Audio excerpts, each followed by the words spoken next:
Bueno. Hola, ¿qué tal amigos del WASEP Fest? Estamos aquí para dar una breve plática sobre los juguetes de inyección de plástico en este ya sexto WASEP Fest, ya un evento que empieza a formarse una tradición ya chida entre coleccionistas, entre vendedores, productores. Y bueno, me place estar aquí con amigos, con conocidos, para pues brindar una plática sobre algo que nos compete a todos, que es la fabricación de juguetes de plástico. Y para esto me complace tener aquí con nosotros un invitado muy especial, Fernando González, que es el continuador de la leyenda de el señor Mario González Márquez, que es el creador de la mítica figura del enmascarado de plata que todos conocemos. ¿Sí la tienes por ahí? Esta figura, de la cual pues sale el 90% de los luchadores que ahora conocemos, sale de esta figura. Y el creador de este personaje, de esta figura, es el papá de Fernando, el señor Mario González, con una antigüedad ya, ¿qué será? 50 años, 50, 60 años, que está aquí esta figura entre nosotros. Y bueno, seguramente muchos ya lo conocen. Yo personalmente llevo una amistad con él de más de 10 años, 15 años aproximadamente. Primero como coleccionista, como cliente, y ahora pues ya como amigo y como maestro, porque gracias a él pues ya inicié mi propio negocio de juguetes de inyección de plástico. Es el mismo proceso que se ha llevado aquí en este país desde los años 60 aproximadamente, con máquinas manuales, las famosísimas máquinas Vulcano, las famosísimas máquinas de Changuito. Y bueno, seguramente ya todos lo conocen por videos, porque ya también es famoso y es una celebridad que ha salido en televisión, en varios videos. El famosísimo Matt Hunter ya también lo entrevistó. Influencer. Ya es un influencer, exactamente. Entonces muchos ya conocemos más o menos cómo es el proceso, cómo es el trabajo, pero seguramente también tenemos dudas, ¿no?, muy específicas que quisiéramos que nos aclararan. Entonces, pues es para mí un orgullo y un honor que esté aquí con nosotros, porque también no sale muy seguido, no está en muchos eventos, también se cotiza, pero bueno, lo tenemos hoy aquí para que aclare nuestras dudas. Y pues más que, no sé, algo muy formal, quisiéramos que esto fuera como un conversatorio. Si alguien tiene dudas, en cualquier momento puede comentar, levantar la mano y hacer la pregunta que desee, pero sí nos gustaría hacer como una breve introducción de la historia del juguete de inyección de plástico. A mí me gustaría, Fer, que nos comentaras cuáles son tus primeros recuerdos del taller de tu papá. Si no tienes datos específicos, pues ¿cuándo recuerdas que se inició? Porque bueno, aparte, perdón, antes de que empieces, es muy importante. Hace tiempo tenía una página de coleccionismo de lucha libre, y encontré el dato que el primer juguete de lucha libre que se tiene registro es la marioneta de George, un luchador gringo de los años 50. Esta marioneta se produjo en Estados Unidos, no se sabe bien si en los 50 o en los 60, y es catalogado como el primer juguete de lucha libre que existe. Pero si tomamos en cuenta estos juguetes que tenemos aquí, no sabemos, realmente desgraciadamente pues era un taller casero, no hay registros suficientes que indiquen la fecha exacta de producción de estos juguetes. También se tiene el dato que fue alrededor de los 50 o los 60, entonces digamos que las piezas de don Mario González estarían compitiendo también por ser los primeros juguetes de lucha libre. Y también, por ejemplo, el juguete sin licencia, el bootleg, ¿no? Tantos términos que luego nos confunden, pero muchas veces se le nombra este juguete bootleg o juguete pirata, siendo que no es así. Un juguete bootleg, para que sea considerado bootleg, no puede tener licencia. Y esto, si no me equivoco, si no tenían la licencia escrita, la figura del santo fue apalabrada con el mismo luchador por tu padre, ¿no? Entonces ya estos juguetes no se quedan catalogados como bootleg, sino con figuras con licencia.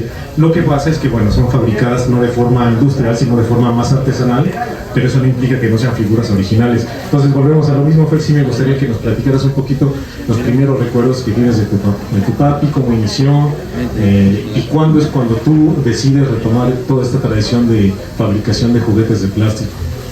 Pero un aplauso, por favor, para Fer, ya que estás bien, aprovechando.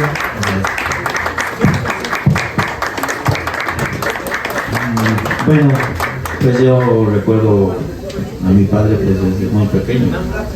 Cuando las primeras veces que iba a su taller en Casa de Guadalupe, tenía un tallercito que pues hacía múltiples muñequitos. Más tarde pues hizo esta colección, pero ya había hecho unas anteriores, unas figuras más pequeñas. Y como dice Gerardo, pues este luchador, por ejemplo, es de los 50, sí, principios de los 50. Era el primer santo que había en plástico.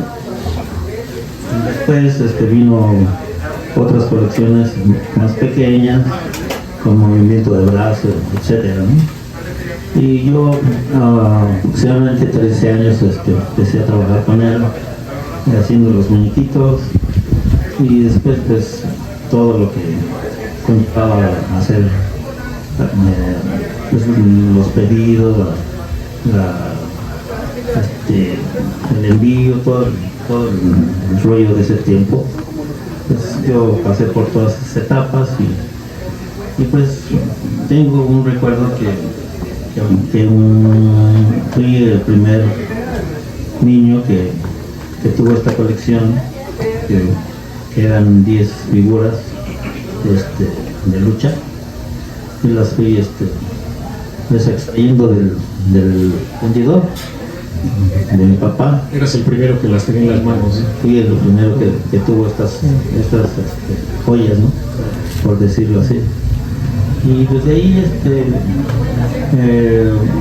seguí trabajando un tiempo, después me dediqué a la música, me alejé un tiempo de mi padre, y pues ya pasó el tiempo de la música, de la odontología también, y volví a retomar pues con él, porque pues él enfermó, y pues yo empecé a tomar pues las riendas del taller, hacer pues toda la labor, ¿no?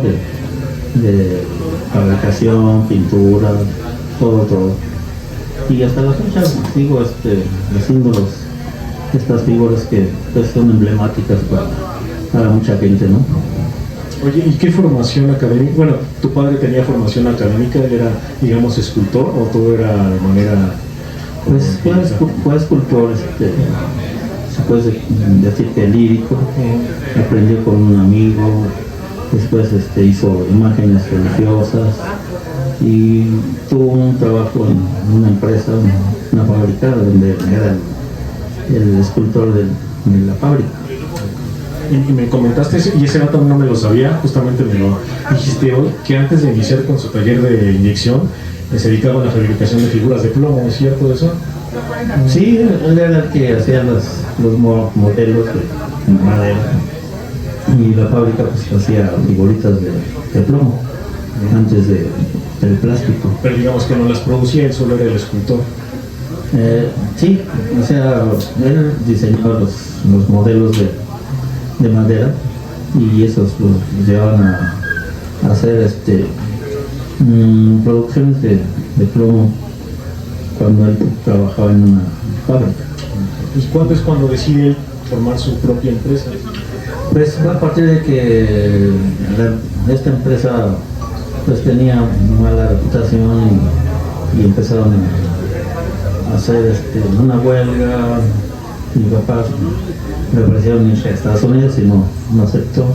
Entonces la huelga se llevó a cabo, y pues salieron perdiendo todos. El caso es de que papá formó un taller junto con su padrastro en una accesoria, y ahí empezó a hacer sus muñequitos en madera, y los lleva a la fabricación en masa de moldes, pues en serie, y empezó con pues, constantes, desde pequeñitos hasta medianos, de todo índole. ¿De qué años estamos hablando? ¿De los 60, 50? Bueno, cuando yo estaba con él, fueron como los 60 más o menos, que empecé a trabajar en el taller. Y siempre fue con estas máquinas Vulcano, las máquinas manuales. Sí, sí, pues en ese tiempo no evolucionó pues, la máquina como ahora, ¿no? Que ya son hidráulicas, pues todo fue así a fuerza. Sí. Como ahora, como se sigue haciendo, ¿no? Sí, sí, sí. Sí, con máquinas de changuito, ¿no? Pues dicen. Y pues hasta la fecha yo sigo haciendo así los muñecos. Tengo algún ayudante o dos que me echan la mano y pues juntos hacemos los trabajos pues los pedidos, todo eso. Y digamos que en el auge de este negocio, de la empresa de tu papá, me comentaste que llegaron a tener varios trabajadores, pintores y varias máquinas, ¿no? En el momento, en la cúspide de esta empresa, ¿cuánto recuerdas cuántas máquinas tenías y recuerdas cuántos trabajadores había? O sea, ¿cuántas familias daba de comer este negocio? Pues sí, eran bastantes. Bueno, había 3, 4 máquinas y fundidores, pintoras, embolsadores, y pues mi tío se encargaba de la negociación. Mi papá pues administraba y todo pues lo que es la embolsada, la empacada, y juntos hicieron ese imperio, ¿no? Empezaron a mandar a provincia también un poco al extranjero, Estados Unidos, y hasta que pues se separaron, cada quien se fue por su lado, se dividieron las figuras y cada quien se fue a su casa. Y ahí pues fue una decadencia en cuanto a mi papá, que pues ya tuvo una enfermedad y pues ya no pudo seguir. Hasta que tú seguiste, tomaste la batuta. Exactamente. Okay. Oye, ¿y recuerdas cuáles fueron las primeras figuras que se produjeron ahí? ¿Cuáles fueron soldaditos o fueron directamente ya los luchadores? No, fueron bastantes figuras antes de los luchadores. Empezó a hacer figuras pequeñas y poco a poco hacían más grandes hasta que pues en ese lapso surgieron estas figuras de luchador, y luego hacía otras, se renovaba constantemente con las figuras, ¿no? Una tras otra, y otros luchadores y luego otros, y así.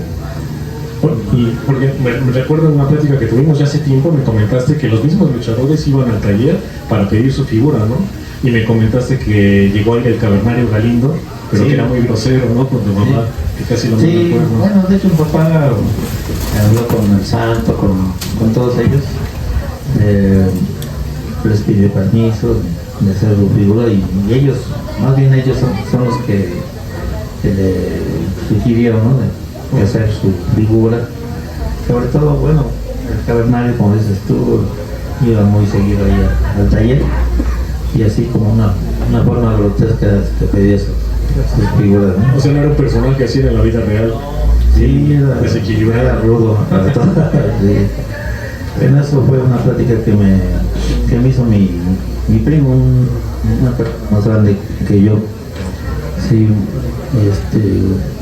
pues sí, hubo personajes que conocieron a Cantinflas, a varias personalidades las que también tienes dentro del catálogo varias figuras de Cantinflas, ¿no? De Héctor Suárez, sí, de Borjita.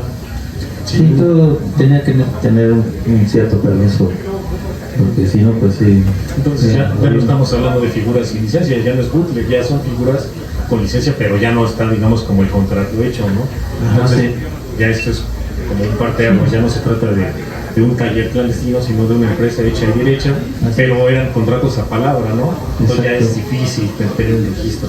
Sí, antes no se usaba casi, pues, tener un registro con un permiso, ¿no? Escrito. Era así de palabra. Oye, y bueno, el auge del juguete de inyección aquí en México es a partir de los 60 o digamos mediados de los 90 que ya es sustituido por las máquinas automáticas. En esa época tú tenías conocimientos de otros talleres, no sé, porque por ejemplo yo con el señor que trabaja con los moldes, él me comentaba que había veces que le llevaban, por ejemplo, la figurita esta clásica del santo 4 veces a la semana y le pedían el mismo molde. Por eso es una figura tan replicada. Yo creo que es la figura más replicada en la industria del juguete nacional.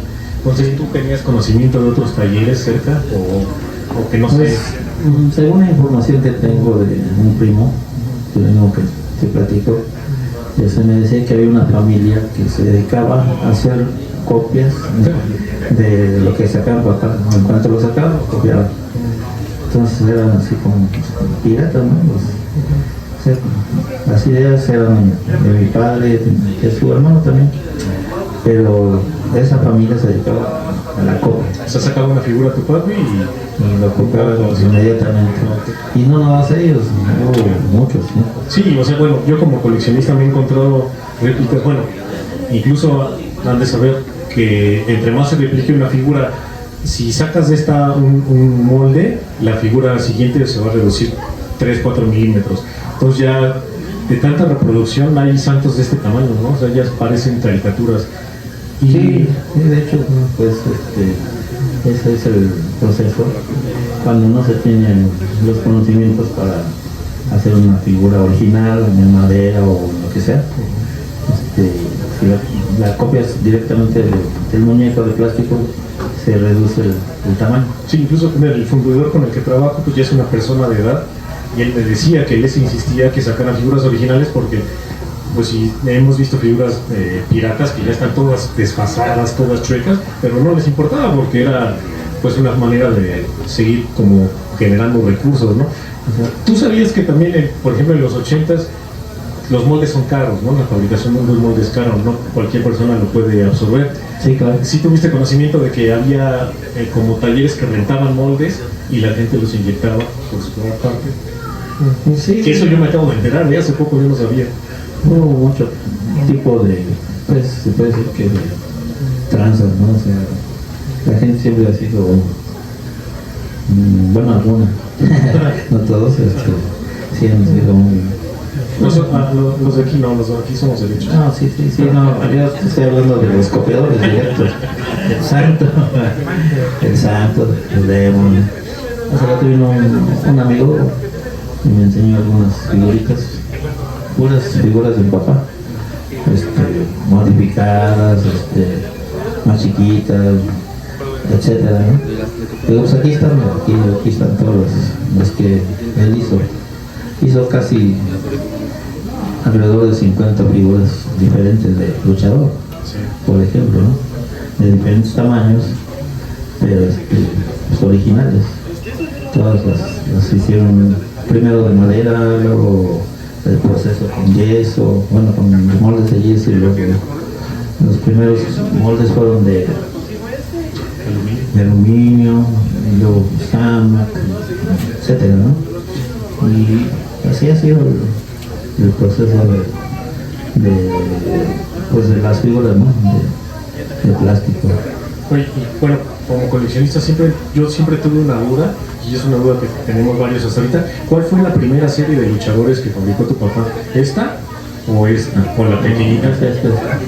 Sí, estos fueron unos luchadores de 9 centímetros aproximadamente, creo que eran un poquito más altitos. ¿Y eran de polietileno o vinil? Porque los que yo he visto... No, es que el material primario fue vinil, que no había polietileno. Entonces, el material más conocido en ese tiempo era vinil.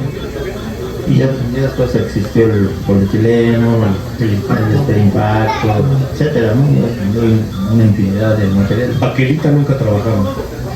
Baquelita es el impacto, ¿no? El impacto, sí. Pero en sí baquelita no es porque todos, o sea, ya ahorita se da mucho la tendencia de que cualquier material que suene como quebradizo es baquelita, ¿no? Entonces, no, es plástico. Es que le han dado muchos títulos a los materiales, ¿no? Pero yo desde que los conozco es vinil, impacto y polietileno. Oye, bueno, pues ya solo unas cuantas preguntas más. En los puntos de venta, ¿dónde distribuía tu papá los juguetes? Me acuerdo que me comentaste que en Correo Mayor había varios puntos de venta. Sí, ¿Dónde más? ahí en Correo Mayor había una serie de judíos árabes que le compraban a mi papá. Y alrededor del mediados de los 90, recuerdo que me comentaste que cerraron y es cuando se viene decae un poco la producción, ¿no? El taller de tu papá. Sí, cerraron todos esos lugares y pues empezaron a vender ahí en el Sonora, pero es un centro de gente que pues no aprecia las figuras y te compran a precios de risa, ¿no? Y te tardan en pagar y etcétera, ¿no? Entonces pues, lo tuve que andar buscando hasta que llegué a la Arena México y pues ahí fue donde conocí a varios amigos, ¿verdad? Ya llovió, ¿no? Sí. Sí, ahí empezó otra etapa, ¿no? Sí, fue cuando pues ya se popularizó más. Otra vez. Pienso que se revaloró, ¿no? La figura de dicción, luchador. Además, estos moldes estuvieron guardados mucho tiempo, como 10 años, algo así. Hasta que pues los recuperé porque los tenía mi tío. Entonces se los pedí y desde ahí empezaron otra vez a darse a conocer, ¿no? Para beneplácito de todos nosotros, afortunadamente eso sucedió. Pues no sé si quieres agregar algo más, Fer. Pues yo digo que las figuras y el negocio, todo lo que sea, ¿cómo te llama? Es copias o lo que sea, pues siempre el sol sale para todos, ¿no? Y pues yo no tengo envidia de que saque uno otro, siempre y cuando pues haya un respeto, ¿no? Y una diferencia entre un muñeco y otro, ¿no? Un original, una copia y no revuelvan ese tipo de... Y honor a quien honor merece, ¿no? Exactamente. Es tu padre.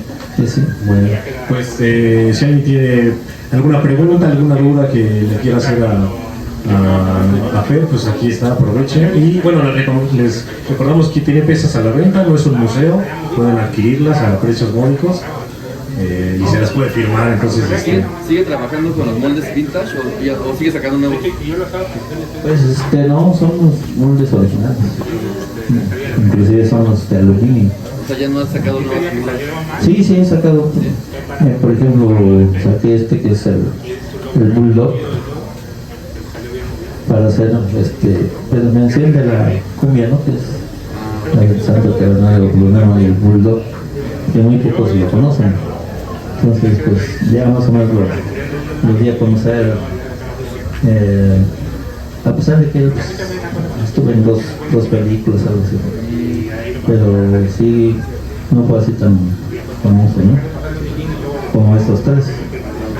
Y dice el autor de la canción, del tema, que originalmente era con Black Shadow, pero que no le versaba la canción, ¿no? Porque pues era Santo Cavernario moderno y Black Shadow no lo usaba con su canción. Entonces lo metió al culto como complemento, ¿no? Y pues así se creó la canción. Sí, maestro, yo tengo una teoría, así como muchos, de la pose del muñequito. Esta se dice que era cuestión de combate, o así porque saludaba, o así porque no lo sé. Entonces, ¿cuál sería el porqué de las poses? Pues bueno, sí me han hecho esa pregunta, inclusive en el Museo del Juguete. El señor tiene su versión, el dueño del museo, ¿no? Dice que porque tenía un pie más corto, algo así. O sea, sí, como que se la... por eso salió así. Sí, o sea, se estiraba, o no sé. Pero para mí, pues es una forma como de saludo, ¿no? Más que de pose de combate, era un saludo que hacía el santo. Entonces todo eso lo percibió mi papá y pues creo, por ejemplo, esta pose y esta, ¿no? Y hay otras dos, una donde está, bueno, pequeñito, con las manos en la cintura, y ese muñequito lo traía su hijo aquí colgado, y el otro pues es casi parecido a este, ¿no? Es una figura así medianita. Aquí lo tenemos. Y el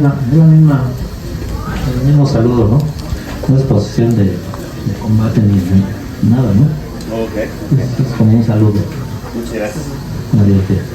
Hace rato comentaba Gerardo esta situación, Gerardo comentaba esta situación de que los luchadores iban a llevarlo al taller para que hicieran sus propias figuras, ¿no? Pero mi duda es, ¿a raíz de eso fue que decidió ser luchadores o por qué razón empezó a ser luchadores? ¿Era algo que a él le gustaba o por qué razón? Sí, según tengo entendido, él hizo como primer figura al santo. Entonces al santo fue a pedir el primer permiso, ¿no? Se supone que los otros luchadores ya no les tuvo que pedir permiso, sino ellos mismos les decían que también sacaron su figura, ¿no? ¿Y fue gracias a ese como boom que dijeron, vamos todos para allá? No, fue así, periódicamente que iba a las luchas. Entonces, como ya vieron la figura del santo en plástico y pues les gustó, ¿no? Blue Demon, Black Shadow, todos ellos, ¿no? Y ya le decían, pues, oigan, yo también quiero que me hagan mi figura, ¿no? Y hasta la fecha pues viven dos de ellos, ¿no? Robert Dixon y mil máscaras. Y nunca me han dicho que pues se les haya dicho así que no querían que hiciera sus figuritas, ¿no? Sí, hay fotos todavía de Robert Dixon. Si alguien tiene otra pregunta, si no, pues damos por finalizada esta charla y pues les recordamos que aquí hay piezas a la venta, ya son piezas legendarias y a buen precio. Y se pueden llevar el autógrafo gratis. No es museo, así que pues entren, ¿no? Entonces muchas gracias. Ajá, y del molde original, moldes de hace 60, 70 años. Entonces ya son piezas bien especiales. Y bueno, pues agradezco tu presencia, Fer, muchas gracias. Gracias a ti por la invitación. Celebrando la amistad y pues y bueno, pues damos por terminada esta charla, muchas gracias. Nos vemos en el próximo aniversario, ¿no? Claro, gracias.